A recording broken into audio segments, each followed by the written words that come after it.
So next, the first phase, equality before the law, gives a negative vibes.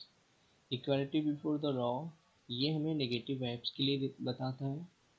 इसका मतलब ये हुआ absence of special privileges to a section of people or any individual under the eyes of law. इसका मतलब ये हुआ कि कानून की नज़र में कोई भी पर्सन हो या किसी भी सोसाइटी के लोग हो, उनको स्पेशल प्रिविलेजेस से अब्सेंस किया गया है, मतलब उन्हें स्पेशल प्रिविलेजेस नहीं दिया गया है. इसका मतलब ये हुआ equality before the law. People will give the same treatment and punishment under the same circumstances and for same crimes irrespective of their status and value.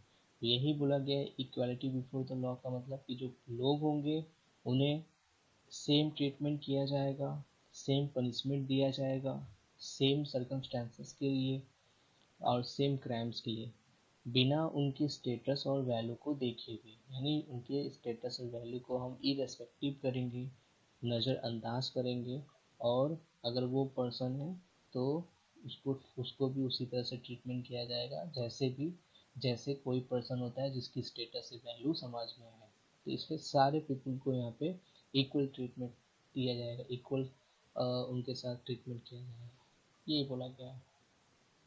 Next है कि however there are the three exceptions included in the constitution. तीन exceptions है. First, for any official action or act neither the president of the country nor the governor of a state is answerable to any court. अगर कोई official action या act है तो उसके लिए president या फिर गवर्नर, जो स्टेट का गवर्नर है, कंट्री का प्रेसिडेंट है, वो लाइबल नहीं होता है, रिस्पॉन्सिबल नहीं होता है. ठीक है. The key word here, official, means this does not point to any personal transgression. Okay. While the president of the country or the governor of the state is still serving the term of his office, he will not face any criminal prosecutions. Any such matters will be suspended until the end of their terms. कहने का मतलब कि अगर कोई भी country का president है, कोई स्टेट का गवर्नर है, वो तब तक वो अपनी ऑफिस के काम को करते रहेंगे, तब तक वो अपनी ऑफिस के टर्म में सर्व करेंगे, एज ए सर्विस देंगे. He will not face any criminal prosecution.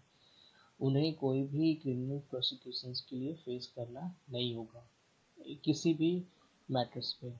ठीक है, जब तक उनकी पूरी टर्म्स ख़त्म नहीं हो जाती, जब तक उनकी टर्म ऑफ ऑफिस समाप्त नहीं हो जाती, सस्पेंड नहीं हो जाती. तीसरा बोला गया है कि civil case where the some relief और settlement expected cannot be brought in front of the president और governor when they are still in the office. कोई भी सिविल केस का रिलीफ सेटलमेंट एक्सपेक्ट नहीं किया जाएगा, ना ही कोई भी प्रेसिडेंट या गवर्नर गवर्नर्स को ऑफिस के लिए लाया जा सकता है. As you all might know, our constitution was formed by borrowing various aspects from the different constitutions around the world. जैसा कि आप जानते हैं कि हमारा कॉन्स्टिट्यूशन जो है वो बहुत सारे देशों से बहुत सारे देशों की कॉन्स्टिट्यूशन से लिया गया है, उनसे ही बोरो करके, उनसे ही निकाल निकाल के हमारी कॉन्स्टिट्यूशन बनाई गई है.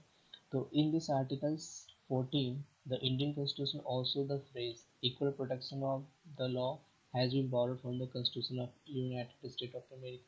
ये जो इक्वल प्रोटेक्शन ऑफ लॉ है, ये कहाँ से लिया गया है? अमेरिका के कॉन्स्टिट्यूशन से लिया गया है. ये चीज़ यहाँ पे बताई गई है. ठीक है.